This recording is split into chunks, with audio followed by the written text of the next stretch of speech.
and welcome to Retech, and today we're going to look at virtual reality from its origins through to the modern day. And we know it's been around for quite some time now, and it's been in a lot of people's psyche for probably a good 20 years or so. But very few people know its origins, and very few people know how we've got from those initial footings through to today. But also we're going to look at the Oculus brand. It's a brand that started off with fantastic aspirations, amazing ideas, brilliant quality, but we're going to see exactly where it's led to today, and we're going to look into the pitfalls of this brand as well, and the plus sides, the actual development side of it, and how it's changing things or changed things from when it first came out. But first, it's kind of how did we get to either this for smartphones, which is a kind of a VR adapter which you can use in your modern smartphone, to this, a full VR kit. And it's been a bit of a journey because it started off a long time ago. But before we do that, we all remember the late 80s and early 90s with the big VR kind of hype that was going around, and films such as Lawnmower Man with Pierce Brosnan.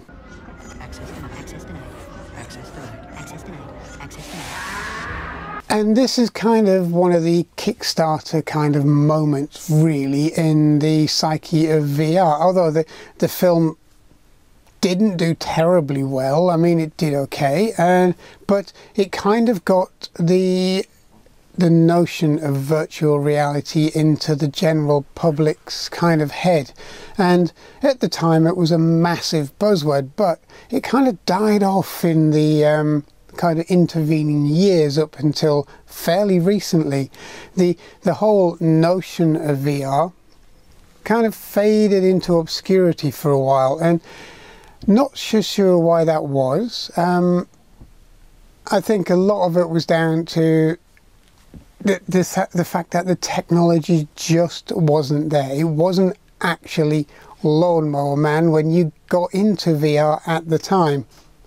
But like all things, the technology's now matured, and it's got to a point where, you know, we can literally simulate the real world in your VR headset, and there's a lot of things you can actually do in the virtual world that you really would struggle to in the normal world. But the other plus sides are, as we all know, there's been a little bit of a pandemic going across the world, and it hasn't been a good thing. Travel has been stopped, and for most people the notion of traveling to different countries and faraway lands is on hold, at least for the foreseeable future. But virtual reality has enabled a lot of people to see these places and to travel to those places, even if it's within the comfort of their own living room. So let's look into the history of virtual reality.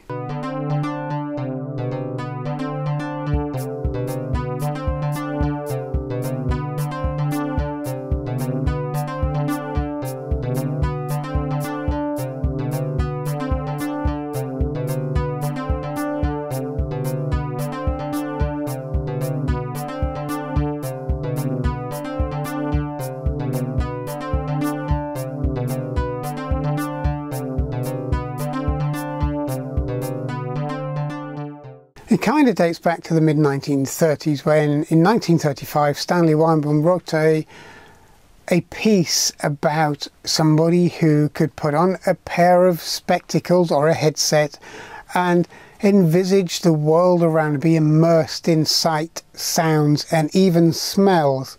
And that really is where we kind of are, apart from the smell bit, with current VR. But that was in 1935. Obviously the technology wasn't there to do it then, but it wasn't that long before people started to play with the idea. So it took until 1957 when a cinematographer, Morton Hellig, invented the Censorama. It was a theatre cabinet, a massive cabinet you would sit in front of, and the device offered viewers a kind of interactive experience. It kind of simulated the viewer's senses, and what it did was it kind of had oscillating fans, and it also emitted smells, and it also had speakers inside of it to give you that kind of enveloping kind of sensory experience. But it wasn't really VR as we know it. Everything evolves, and between 1957 and 1961, basically two engineers from the Philco Corporation created the first head-mounted display, and they called it the Headsight. And it was Camus and Bryan who invented this, and the display had two screens, one for each eye. It sounds very similar to what we use today. And this system had a magnetic tracking device, which is kind of in line with what most head-up displays or VR systems use today. And in concept, it hasn't changed a lot. It's very, very similar. In 1968, Ivan Sutherland, a Harvard professor and a computer scientist, invented the first AR or VR head-mounted display called the Sword of Damocles. This professor was Ian Sutherland, and it was kind of an intimidating contraption suspended from the ceiling, and it displayed computer-generated graphics via the headset, not dissimilar to what we know today. And one of the things about this Sword of Damocles is that when you moved your head, it started to move the perspective of the image as it was dealt with. So it's very, very similar to modern VR concepts. In fact, the actual concept hasn't changed. It's always been about looking around and getting that kind of full 360-degree imagery that most modern VRs allow you to do as you turn your head, look up, look down, and it's as if you were actually in that space. And this is where it all started. But it took a long time from that time to the mid 1970s to 1980s for VR really to start taking off and really to start developing and making up ground. And this era is the first era, mainly because of the microchip and the electronics associated with it, which allowed the development of virtual reality. And it was at this time, at around about 1978, that a interactive VR movie of a moving car was produced by MIT, and it was one of the first real life uses of virtual reality, and as a result it kind of started accelerating what people could and couldn't do with VR and gave people a little bit more of a notion of what VR was all about. And it was a kind of first person view of the city basically by car, which was not able to have been done up until that point. Again, accelerating hardware, cost-effective processors and electronics all made this system come into play. It wasn't just one thing, it's always a combination of hardware, software, pricing, development that brings us to the point where we are at now. Now, one of the biggest kind of movies of the 80s, not in terms of sales but in terms of being what is regarded as a classic now, as a game-changer movie, was Tron. And Tron, starring Bruce Boxleitner, gave everybody a taste of what VR or the possibilities of VR could be. And this was an immersive movie where the characters within that movie, Jeff Bridges, Bruce Boxleitner and his colleagues, the kind of experience of being inside of a computer system at the time, and it also gave the audience a kind of a different view of the world from a viewpoint of an electronic arena, and that kind of started to spark the imagination of people as well. And it was a what if moment. It was a what if this could actually be done. Well, in Tron at the time, the technology to do that movie was not there. The movie actually nearly bankrupted the production company because it was so expensive to do. And a lot of the graphics that you see, the blue suits, the lights, etc., were actually hand drawn on after the fact. So a lot of it was shot in black and white, and everything was hand laid down and hand drawn, hence some of the kind of flashing imagery that you see throughout the movie, which was kind of then at the time put down as a character piece for the movie, as part of the original concept. But in reality it was because there was a kind of a mismatch between some hand-drawn segments and others. But it was also a movie that showed off what computer generated graphics could do, because a lot of the movie was shot in the virtual world, as in computer generated 3D or 3D effect graphics. And at the time it was pretty much groundbreaking for a movie to do that kind of work. And again, gets into the psyche of another generation, a new generation of people who are interested in computers, because at the time there was a massive explosion of computers, of micros. Children were taking them up, adults were taking them up, it was all over the media. And this again kind of pushed on the inventiveness and also the myth at the time of what computers could and could not do, and the possibility of what it might hold in the future. How is it going to affect our schedule? Now we can find that out fast.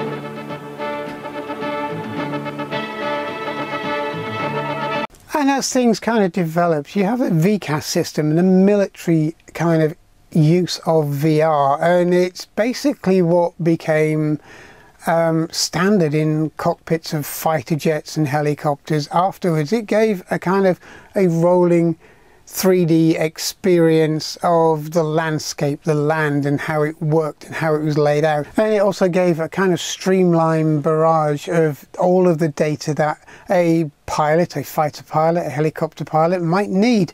And it's a system that has kind of been developed and is widely in use today, because most fighter aircraft and most military aircraft are vastly computer controlled, and you have head-up displays, you have augmented reality as well in a lot of these systems. So again, it's springing up from the 1980s or the mid-1980s onwards. And again, it's a development of what was originally a system of providing sensory interaction with moving video, which is basically where this whole idea kind of started. But until then, the term that we use today of virtual reality was not coined until 1987. It really didn't exist in anybody's psyche as such up until that point. And the phrase was coined by John Lanier, and it was John Lanier and Tom Zimmerman who kind of invented the really first headset that we know today, the VR headset. Then we start moving into the 90s, and in 1991 the Virtuality Group started to release their machines, which were kind of arcade-based machines, very expensive, very immersive arcade machines, which were out to the general public. And here's a clip of one being used at the Retro Computer Museum in Leicester, which they have two of these machines. They're very, very rare, and if you get a chance, go and have a look at them, and they're more than happy to allow people to have a go on them as well.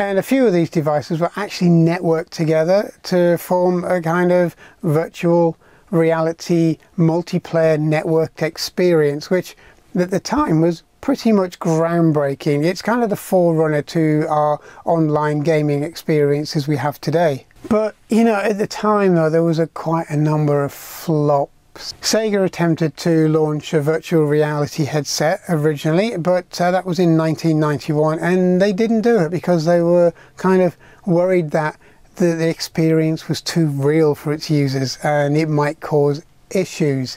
Whatever these issues were, maybe they thought there were going to be psychological issues, or you know, giving people nightmares, reality-based issues, but they never released it. Nintendo released their version of it, but it was such a flop because of its perceived very high price tag, and I don't think at the time that people were geared up for it in the game side of it. But you know, really these were the pioneers of the VR system as we know it today. And maybe if it was a couple of years further down the line and either Nintendo or Sega had released properly at a good price point, or because of the upcoming movies such as Lawnmower Man, etc., had come into kind of people's periphery, then maybe they would have done a lot better. Now, there were a few startups that came along in the next sort of 10 years, and it included a company that basically did a VR Vietnam, kind of a war simulation in a headset, which I'm not so sure whether that was a great idea, but it never sort of gained any traction. Again, this was throwing ideas at the wall and finding which one would stick. Now, the virtuality ones worked and they were popular, and they were very popular with gamers in arcades, but they were expensive, and there was no way you were going to actually recoup the money you spent out on the machine, which again put a lot of people off from investing in this technology. And then we move on to the mid-2000s, and virtual reality as a whole had kind of gone quiet. It was always in the background. It was in the background in the same way as 3D games on the PC. They were always in the background in 3D effects, but never really gathered much pace. And I'm guessing with the VR systems, it was cumbersome to set up. The actual VR headsets weren't the lightweight ones that you have today. The new versions of the Oculus, which look very similar to this in appearance, they're very lightweight, they're not tethered. The Oculus Go started that kind of system off, where it used virtual mobile phone technology. I believe there were Samsung screens in a lot of the early models, so they were basically based around the technology of a mobile phone, but because they weren't tethered, it gave people a lot more confidence to wear them. They were lighter, they were easier to kind of use, they were cheaper as well, being based on phone technology for a lot of cases, and a lot of the pre-production ones were certainly based on Samsung phones, if I remember correctly, and they were more accessible to the masses, and that kind of got the ball rolling, as in getting cheaper, lower cost items out there for the gamers and the people who wanted to do that. But up until that point, it was very difficult to set up for a lot of people. You had to have very powerful hardware, even for the time, and couple that with the expense of the headsets themselves, it kind of put a lot of people off, because you know, you got to remember, a decent spec PC of the time cost maybe upwards of £2,000, and then you had the rest of the hardware that went along with it, which could have cost up to £2,000 plus. So it wasn't something at that point, around the early to mid 2000s, that most people were prepared to invest in. And this is where Google, who were still kind of emerging at that point, really, they were nowhere near as big as and as dominating as they are now, saw the world of virtual or virtual systems or VR as something that you don't need to wear a headset for, which is why they started mapping the planet, basically, started mapping towns and cities, and it gave you an opportunity to be kind of semi-immersed in the map, to go anywhere and have a look at somewhere. So if you wanted to go and have a look at your local high street, or somewhere that you went as a child, or somebody who went on holiday, you can do that virtually. It wasn't immersive, but it was still virtually. Okay, so virtual reality was still being used, but not as a fully immersive system. But if you move on forward to the modern day, you've got virtual reality headsets that allow you to be immersed in the same concept. Google Maps, walk around the world, have a look around the planet, go and see things in different countries, go and visit the Golden Gate Bridge if you want to, or the pyramids, or whatever you want to do on the planet. You can virtually, if you pardon the pun, do it in virtual reality. And that's how things have developed, and virtual reality as an immersive system has come to the forefront again. It's moving into mainstream. And there are two different systems out there now, and the biggest player for bringing virtual reality into the mainstream is a company called Oculus. And this is what we're going to look at now, the Oculus system through to the modern day. In July 2012, a group of people founded Oculus VR in California. Shortly after, they announced the Rift, a virtual reality headset designed for video gaming. And it was originally launched as a Kickstarter, and it raised over $2.5 million, which is a phenomenal amount for a Kickstarter in 2012. And because of this, there were two pre-production models that were launched, and one of them was the DK1, and then shortly followed by the DK2, the DK Development Kit 1 and 2. And these were pre-production models. They were kind of camera based, and they were really used to develop this system. They were nowhere near ready for a consumer market, but it kind of gave people who were interested in this, and companies and software developers, a chance to play with what was coming.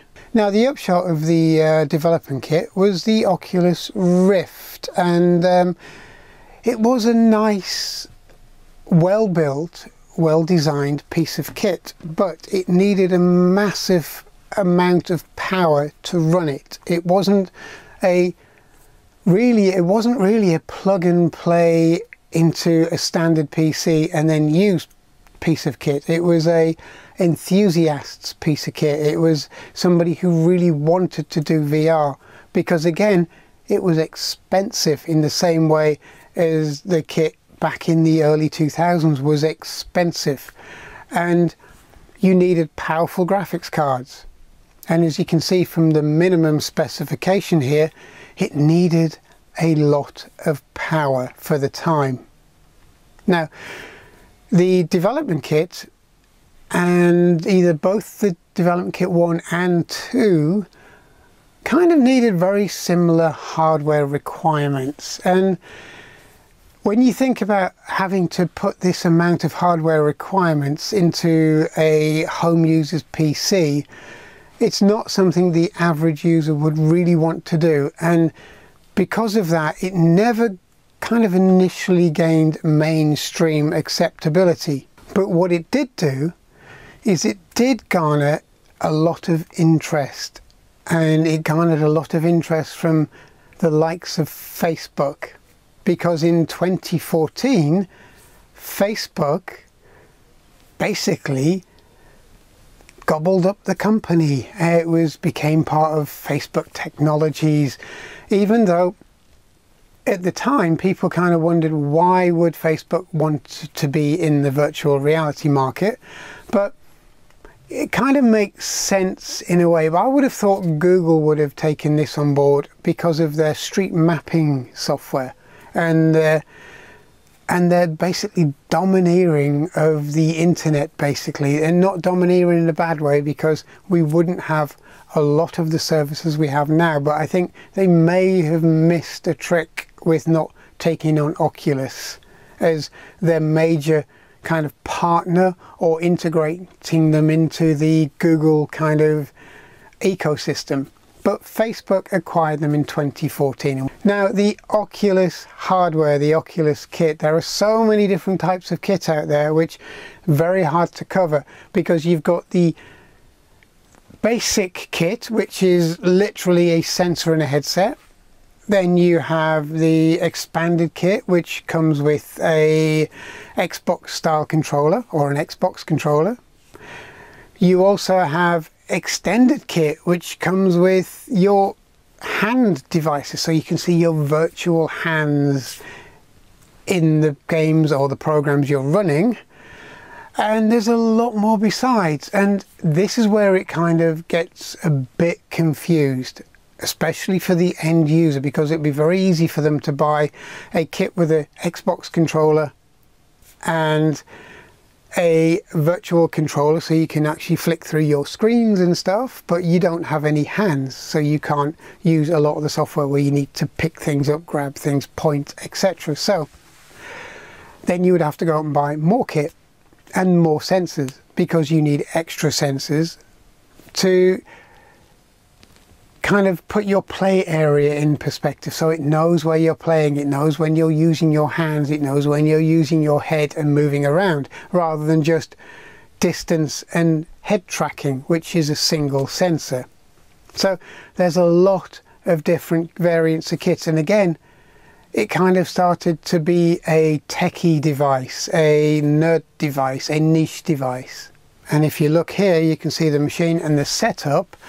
You can actually see the amount of hardware that you physically need to make this system run, the CV1 or the Oculus Rift. And it didn't get any easier when the S came out and so on. It was virtually a very similar system, but was it any good?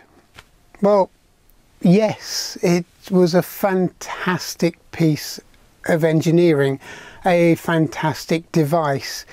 It allowed you to have full immersion because it had full audio, stereo audio built into the headband.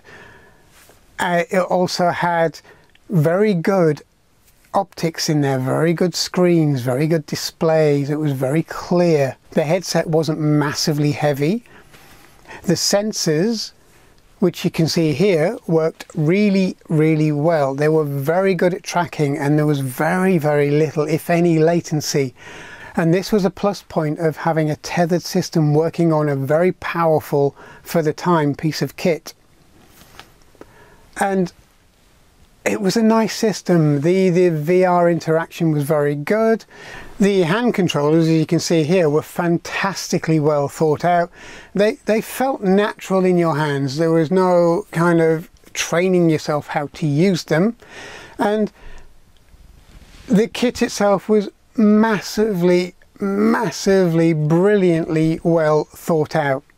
And because of that, I'd say this was one of the best thought out pieces of VR kit that was ever to hit the market at that time. And this was around 2014, 2015. And the biggest downside was, as I said, was the cost. And it wasn't particularly mainstream. You couldn't really walk into a retail outlet and say, I would buy that Oculus and the PC to go with it ready set up with the 4 gig graphics card, the accelerator and everything else that goes along with it that you would need to run it. I have no problems with it. It's a great piece of kit. I had so much fun playing with it, but it was confusing for a lot of people to set up because of the different add-ons that you had to buy to make it all run. You really needed everything to make it immersive. You couldn't just buy the basic kit, which would just be the headset and the tracker, and a little pointing device basically to get you going, because it wasn't designed that way. I think that was just an entry-level system to get people hooked to buy more kit, but you know, it kind of worked. Then we move on to the S, as I said, which wasn't much difference, and then you had the Oculus Go, which was a kind of smartphone style derived headset, which was an all-in-one unit, which you can see here, and it was very good. It was all very well thought out, very lightweight, brilliant to use. And then you have the Quest, which again, all-in-one unit, very immersive, and the Quest 2, very much the same, slightly better screens on a slightly better resolution, etc. And it kind of got rid of a little bit of the barn door effect, but again, very, very good. I've got no issue with the hardware whatsoever. The hardware is generally very, very well spec'd. The tethered systems, if you want a true kind of VR experience with no latency at all, they're the best ones to go for. But the other systems, the standalone VR headsets and so on, are still very, very good. You can't knock what they've done. But from a point of view of the acquisition from Facebook, now for me that's gonna not damage the system as a whole, because when you log in and you run your device and you have your own kind of avatar system and your own account on there and your own library, etc., and it works really well, it's very, very good. But the problem you're going to get is that everything is on the cloud, literally, and going forward from a kind of curator style, let's keep this hardware going, because remember 2015 is when the original Rift kind of started to launch onto the market. It's now starting to age, and now in a few more years it's going to be a decade old. And are you really going to have the same access via Facebook in a decade's time? So will your software library still be available? Will they actually still support this unit? Will they continue to support, or will they sell it off? Will they close the servers down? All of this sort of thing you've got to be a bit wary of. Now, Facebook's designed to make money, so once the system starts to not make money or even to lose money, they will start scaling it back, closing it down, shutting the servers off and so on. So your software library, your games, your products, your access to the VR world will go with it.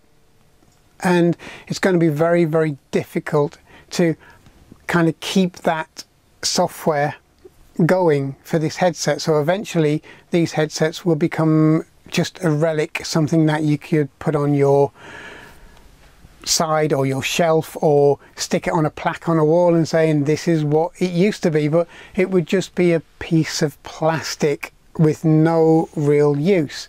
And it'll be very hard for people who haven't used them and will never get the chance to use them to be able to experience this not early but very, very vibrant and emerging technology now. So that's my kind of thought behind it. And again, Facebook, with its data gathering and its harvesting of user data, hasn't got the best reputation in this arena as well, which would put people off. I mean, personally, no. What can you do with it unless you want to, you know, promote your own products, etc., which, you know, every platform does now. And I completely agree with Steve Jobs' interpretation of this a long time ago. Give the users the choice. Do you want us to use your data? Yes or no, and ask every time.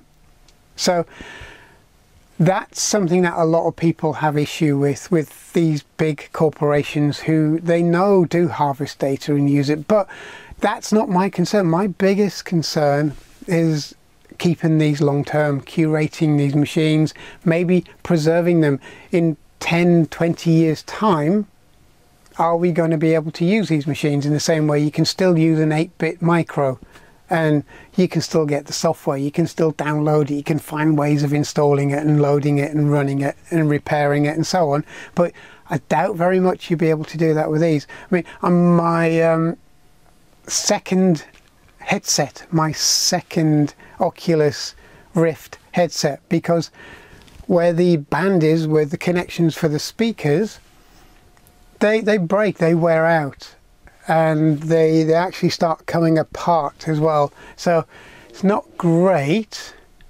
That's probably a bit of a design flaw, but what you're going to do if you can't get the software to run them on, then there's no incentive to repair them. There is at the moment, but a few years time there may be not any incentive whatsoever to keep these then classic pieces of technology running.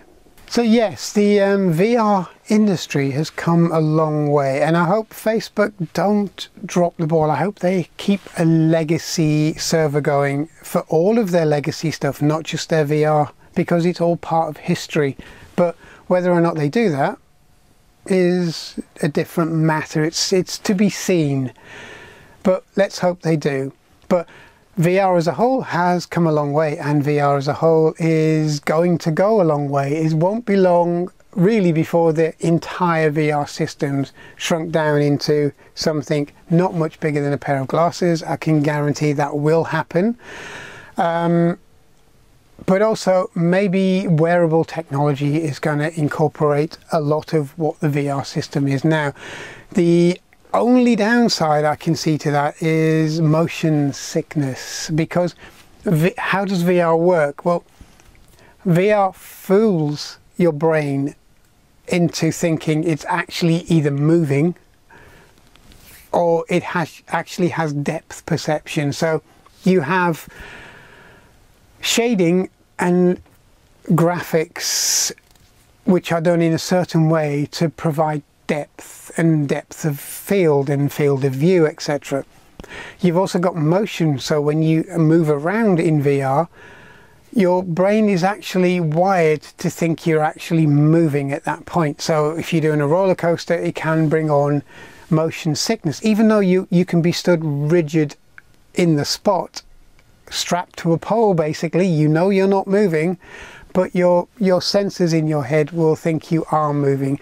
The other thing is we don't have a very good memory in VR, because our internal GPS system doesn't work in the same way. So if you walk down a street, your internal GPS system kind of picks up points of where you've been, and so when you do it again, it knows roughly where you're heading and the direction you should be going, etc. In VR, you don't get that kind of experience, so you might find yourself wandering down the same kind of street in virtual reality, and you've kind of wondered, oh, I'm lost now, but yesterday I went to another place when I tried this. So your GPS system inside your head really doesn't work very well under VR.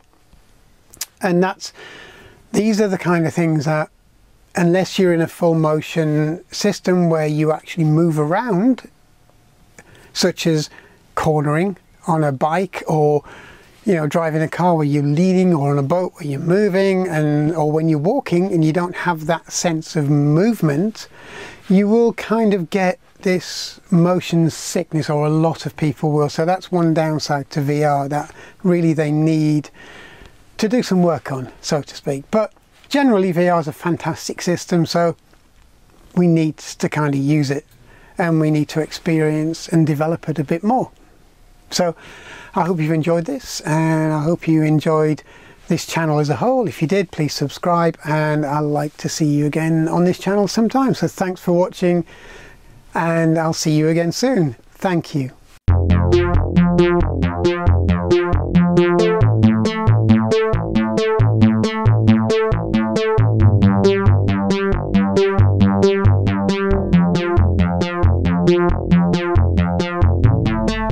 Thank